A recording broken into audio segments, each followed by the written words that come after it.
அனைவருக்கும் வணக்கம். இந்த வீடியோவில் நம்ம பார்க்க இருக்கிறது வெறுப்பு எதற்காக வருகிறது, வெறுப்பு வருவதால் அது நம்மளோட வாழ்வை எப்படியெல்லாம் பாதிக்கும்.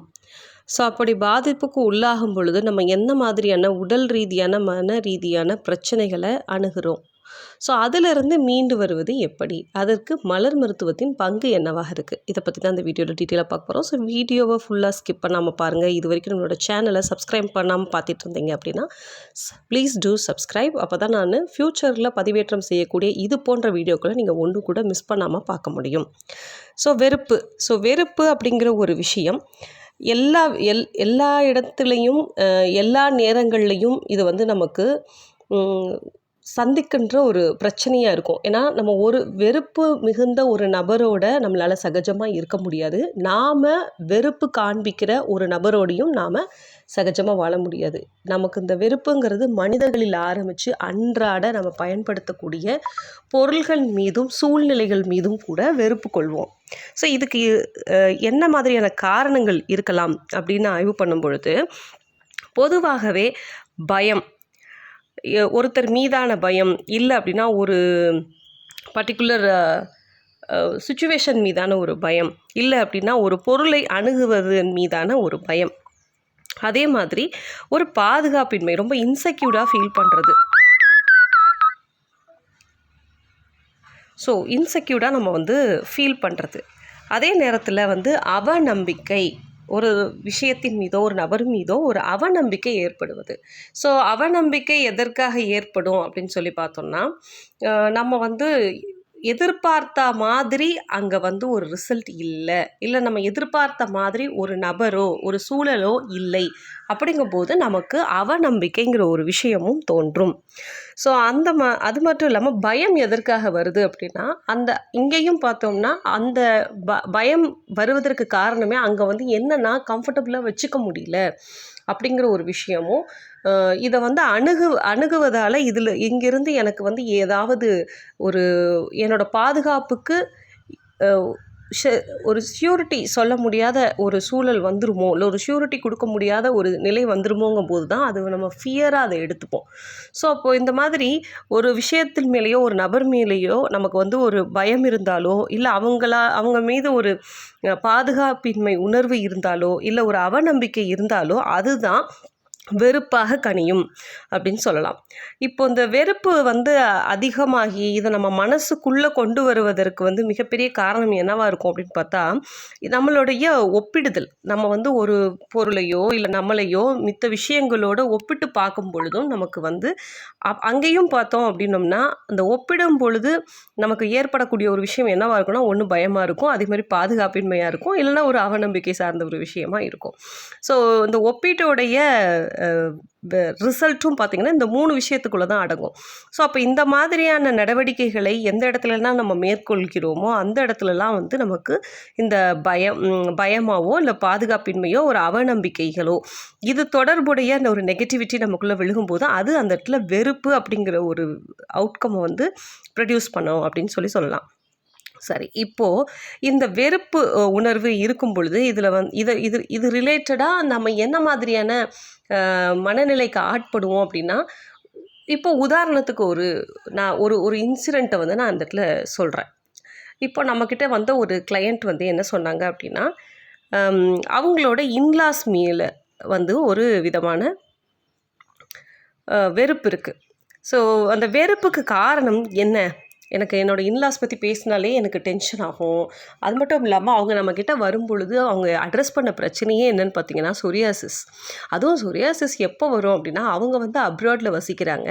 ஆனால் அவங்க எப்போல்லாம் இந்தியாவுக்கு அவங்களோட இன்லாஸை பார்க்க வருவாங்களோ, அந்த வரப்போகிறாங்கங்கிற அந்த ஒரு 1 மந்த்துக்கு முன்னாடியே அவங்களுக்கு அந்த பிரச்சனைகள் ஸ்டார்ட் ஆக ஆரம்பிச்சிது. அது வரைக்கும் எந்த பிரச்சனையுமே இல்லாமல் அவங்களோட ஸ்கின் இஷ்யூஸ் எல்லாமே நல்ல ஹீலாகி இருக்கும். இங்கே வரப்போகிறாங்கன்னு தெரிஞ்ச உடனே கொஞ்சம் கொஞ்சமாக அவங்களுக்கு அக்ரவேஷன் ஆகி முழுதாக அவங்க இந்தியா இறங்கும் பொழுது அவங்க இன்லாஸோட டைம் ஸ்பெண்ட் பண்ண முடியுதோ இல்லையோ, அவங்களோட அந்த உடல் ரீதியான உபாதைகளோட அவங்க ஃபுல் டைம் அதோடையே இருக்கிற மாதிரி ஆகிடும். நான் சிக்காக இருக்கேன். இது கூட எதுக்காக அப்படின்னா, அந்த அவங்களோட இன்லாஸை அவங்க பார்க்க விரும்பலை, அவங்கள வந்து தவிர்க்கணும்னு நான் நினைக்கிறேன் அப்படிங்கிறதுக்காக அவங்க உடலே வந்து அப்படி ஒரு சூழலை அவங்களுக்கு அமைச்சு கொடுக்கு. ஸோ இப்போ இதுலேயே நமக்கு புரிஞ்சிருக்கும் மனமும் உடலும் ஒன்றிணைந்து நம்ம வாழ்க்கையை எந்த அளவுக்கு எடுத்துகிட்டு போகுது அப்படிங்கிறது. இது வந்து ஒரு லைவ் எக்ஸாம்பிள். அவங்க நிறைய தரவுகள் நமக்கு வந்து இந்த இடத்துல கொடுத்தாங்க. எப்போல்லாம் வந்து அவங்க அவங்கக்கிட்ட ஃபோன் மூலமாக தொடர்பு கொண்டாங்க அப்படின்னா அவங்க பேசிக்கிட்டு இருக்கும் பொழுதே வந்து அந்த சொரியாசிஸில் வந்து அரிப்பு வந்து அதிகமாகும் அப்படின்னு சொல்லியிருக்காங்க. அதே நேரத்தில் அவங்க இங்கே வரப்போகிறாங்க அப்படிங்கும்போதே இந்தியாவுக்கு ப்ரிப்பரேஷன்ஸ் நடக்கும்போதே இத்தனைக்கும் ஹாப்பியாக தான் கிளம்பி வரணும் செய்யணும்னு நினைக்கிறாங்க. ஆனாலுமே வந்து அவங்களுக்கு அது வந்து ஜாஸ்தி ஆகுது. ஆனால் ஆரம்ப காலகட்டங்களில் அவங்களுக்கு திருமணம் முடிந்த காலகட்டத்தில் நிறைய ஒரு மிஸ் அண்டர்ஸ்டாண்டிங்கெல்லாம் ஏற்பட்டு ஒரு மனக்கசப்புகள்லாம் ஏற்பட்டு காலப்போக்கில் அது சரியாகி இப்போ வந்து ஓரளவுக்கு சகஜமாக பேசுகிற அளவுக்கு தான் அவங்க ரிலேஷன்ஷிப் இருக்குது. அப்படி இருக்கும்போது முதல்ல அவங்க பேசும்போது என்ன சொன்னாங்கன்னா, இன்லாஸ் இது வந்து கொஞ்சம் செஷன் போனதுக்கப்புறம் தான் இதுதான் ரூட் காசுன்னு நம்மளால் கண்டுபிடிக்க முடிஞ்சதே ஒழிய பிகினிங்கில் அவங்க சொல்லும் பொழுது இன்லாஸோட நல்ல ரிலேஷன்ஷிப்பில் தான் இருக்கிறாங்க. ஆனால் ஏன் அவங்கள பார்க்க வரும்போது இந்த மாதிரி பிரச்சனை ஏற்படுது அப்படிங்கும்போது அவங்களோட பாஸ்ட் பிட்டர் எக்ஸ்பீரியன்ஸ், ஒரு வித பயம் இருக்குது. என்ன அப்படின்னா அவங்க சொன்ன சில கடுமையான விஷயங்களால் இவங்களை சொல்லி திட்டுனதாகட்டும், இவங்களை விமர்சனம் செஞ்சதாகட்டும், அதெல்லாம் இவங்களுக்கு வந்து அவங்க மேலே ஒரு பயங்கரமான ஒரு பயத்தை ஏற்படுத்தி இந்த மனிதர்கள்கிட்ட என்னால் வந்து சகஜமாக அணுகவே முடியாது நான் அப்படிங்கிற ஒரு விஷயத்த ஸ்ட்ராங்காக அவங்க நம்ப ஆரம்பிக்கிறாங்க. அதுக்கப்புறம் அவங்க மேலே ஒரு ட்ரஸ்ட்டு போயிடுது. அவங்கள்ட்ட வந்து அவங்கள கம்ஃபர்டபுளாக அவங்களால வச்சுக்க முடியறதில்ல. அப்போது இதன் விளைவாக என்ன ஆகுதுன்னா அவங்களோட சேர்ந்து வாழ்கிற காலகட்டத்தில் கொஞ்சம் கொஞ்சமாக ஸ்கின் இஷ்யூஸை வந்து அவங்க டெவலப் ஆகுது அதே டைமில். ஸோ எப்போவுமே வந்து நம்ம என்ன பண்ணுவோம் அப்படின்னா ஸ்கின் இஷ்யூஸ் வந்த உடனே பார்த்திங்க அப்படின்னா ஸ்கின் ரிலேட்டடாக வந்து நம்ம இப்போ கொஞ்சம் அட்வான்ஸாக போய் நம்ம பாடி டீடாக்ஸ் பண்ணணும் செய்யணும் அந்த மாதிரிலாம் பண்ணுறோம். பட் பாடியை விட இங்கே ரொம்ப நம்ம கண்டிப்பாக நம்ம டீடாக்ஸ் பண்ண வேண்டியது நம்மளோட மைண்டை தான். ஸோ நம்ம மைண்டுக்குள்ளே போட்டிருக்க இந்த தேவையில்லாத எண்ணங்களை நம்ம கலைந்து எரியும் பொழுது 100% நம்மளோட உடல் கூறுல ஏற்பட்டக்கூடிய இந்த பாதிப்பும் தானாக சரியாகும் அப்படிங்கிறது தான் மலர் மருத்துவம் நமக்கு கற்றுக் கொடுக்குற ஒரு விஷயம். சரி, இந்த மாதிரி பிரச்சனைக்கு இந்த கேஸ்க்கு நம்ம என்னென்ன மலர் மருந்துகள் எல்லாம் கொடுக்க வேண்டியது இருந்தது அப்படின்னா, அவங்களுக்கு வந்து அந்த பயம் என்ன மாதிரி பயம் அப்படின்னா, என்னை வந்து எங்கேயாவது ஒரு இடத்துல அவமானப்படுத்திடுவாங்களுங்கிற பயம் இருக்குது. It's kind of known fear. So அந்த இடத்துக்கு அவங்களுக்கு மிம்லெஸ் அப்படிங்கிற ஒரு மலர் மருந்து கொடுத்து நம்ம சப்போர்ட் பண்ண வேண்டியது. அதே மாதிரி பார்த்திங்க அப்படின்னா எப்போல்லாம் இவங்களை பற்றி நினைக்கிறாங்களோ அப்போல்லாம் வந்து அவங்களுக்கு வந்து உடம்புல அவங்கள மீறிட்டு வந்து சொரிகிற மாதிரியான ஒரு விஷயங்கள்லாம் ஏற்படுது இல்லையா, அந்த இச்சிங்கெல்லாம் ஏற்படுது இல்லையா. ஸோ இது வந்து அவங்களோட கண்ட்ரோலில் அவங்களோட ஃபியர் வச்சுக்கவே முடியலை. அதை பற்றி நினைக்க அவங்களுக்கு இதாகுது. அப்போது இந்த இடத்துல செரிப்ளம் அப்படிங்கக்கூடிய மலர் மருந்தும் அவங்களுக்கு சப்போர்ட் பண்ணுறதுக்கு தேவைப்படுது. அது மாதிரி இந்த மாறுகின்ற சூழ்நிலையே மாறி போயிடுச்சு. ஆனால் இந்த சூழ்நிலைக்கு ஏற்ற மாதிரி அவங்களால அடாப்ட் பண்ணி வரவே முடியல. இன்னும் அவங்களோட மைண்ட் வந்து பழைய விஷயத்துலேயே அப்படியே ஸ்டக்காகி நின்று போச்சு. அவங்களுக்கு எப்போ பார்த்தாலும் அந்த பழைய கதையை தான் அசை போட்டுகிட்டே இருக்கிறாங்க. ஸோ நான் மட்டும் எனக்கு இந்த மாதிரி விஷயங்கள் நடக்காமல் இருந்திருந்தால் எவ்வளவு நல்லா இருந்திருக்கும். நான் இந்த மாதிரியெல்லாம் ஒரு விஷயம் அவங்களுக்குள்ளே ஏற்பட்டதுனால இப்போது வந்து எல்லாமே மறந்துட்டு மன்னிக்கணும்னு இருந்தாலும் என்னால் அது முடியலையே அப்படின்னு சொல்கிறாங்க. அப்போ அவங்களோட சிந்தனைகள் முழுவதுமே வந்து அந்த பாஸ்ட்லேயே மாட்டிகிட்ருக்கு. ஸோ இப்போ இந்த இடத்துல வந்து நான் இப்போ சொல்லும்போதே நிறைய பேர் கெஸ் பண்ணியிருப்பீங்க. கண்டிப்பாக நமக்கு இந்த இடத்துல அவங்களுக்கு ஹனி சர்க்கிளும் அவங்களுக்கும் கொடுக்க வேண்டிய ஒரு சூழல் ஏற்படுது. இப்போ நான் சொன்ன விஷயமெல்லாம் எதுக்காக அப்படின்னா, மலர் மருந்துகள் கொடுப்பதற்கு முன்பு ஒருத்தரோட மனநிலைகளை வந்து எத்தனை விஷயமாக நம்ம ஆய்வு செய்யணும், எந்தெந்த ரீதியிலலாம் நம்ம ஆய்வு செய்யணும் அப்படிங்கிறத வந்து எந்த மாதிரி நம்ம பண்ணுறோங்கிறத ப்ராக்டிக்கலாக நம்ம எப்படி செய்யணுங்கிறதுக்கு வந்து ஒரு சின்ன டிப்ஸ் மாதிரி உங்களுக்கு நான் சொல்லியிருக்கேன்.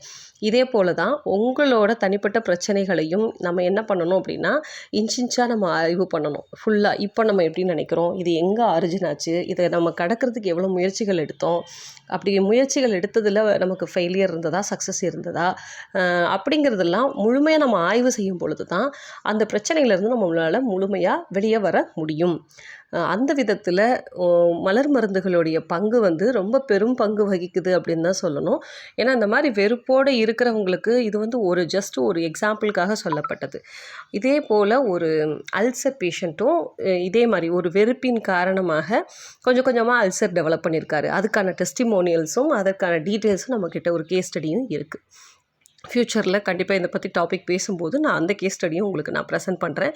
ஸோ இந்த ஒரு தகவல் மலர் மருத்துவத்தை நம்ம வெறுப்புங்கிற ஒரு விஷயத்தில் நம்ம எப்படி பொருத்தி பார்த்து அதுலேருந்து வெளியே வரலாம், அது வெறுப்பினால் விளைந்த ஒரு சைக்கோசோமேட்டிக் டிசார்டர், உடல் அளவில் ஏற்படக்கூடிய ஒரு பிரச்சனைகளையும் எப்படி இது தீர்க்கறதுக்கு உதவும் அப்படிங்கிற ஒரு ஐடியா உங்களுக்கு கிடச்சிருக்கும்னு நம்புகிறேன்.